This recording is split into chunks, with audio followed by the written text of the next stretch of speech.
Okay, coming to the last part of it, suppose we give parameterized, what we will do now is we are going to take parameters from the command prompt. We're going to take the name, email, and then insert particular record. Okay, so the code remains the same. The only difference now is we create a couple of variables here, and I'm just initializing it here. It's not mandatory here.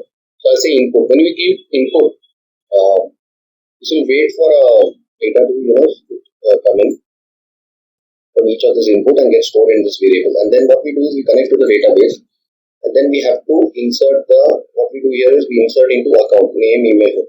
But there is a small change here. Like instead of doing this insert into account, we have to pass question mark, because now we are going to replace this actual hard coding with the variables. Okay, so we have to say insert into account values question mark and the number of arguments that are going to pass. One more change we need to do is we need to pass a list to it. Okay, a list. That will be like say data 1 equal to, we need to pass it in a comma separated. This will be the variables that we want to send. See, we are going to now, instead of giving this hard coding, we are going to pass these values over here, right? So we are going to give this over here. And so now, how do we add over here is, when we do the commit statement, execute statement, it's going to now take two parameters. It's not just going to be one parameter. So we have to add something like, to this we have to add the data 1 which we have created over here.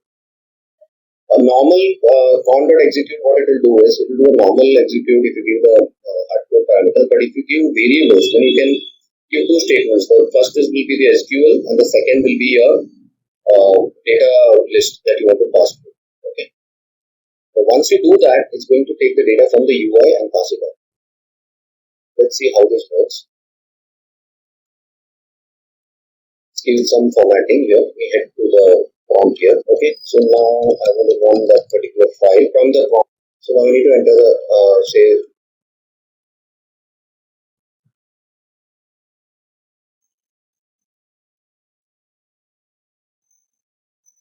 So now if you see here, it has listed it automatically in the last record as given the value over here. So it has taken the thing from the UI. So this is the next level of you can now this can be from a UI also. You can pick it up from a UI also, but this is how we take user input and create data. Okay, so you can update, delete all of this. So go through this video, this is the basically you'll have to install the SQLite database, then you'll have to run the table, create the table, and then run this method. Okay, so these are the various ways in which SQL and Python can work with each other. So you can work with the database, create the database, read records, delete records, also update records.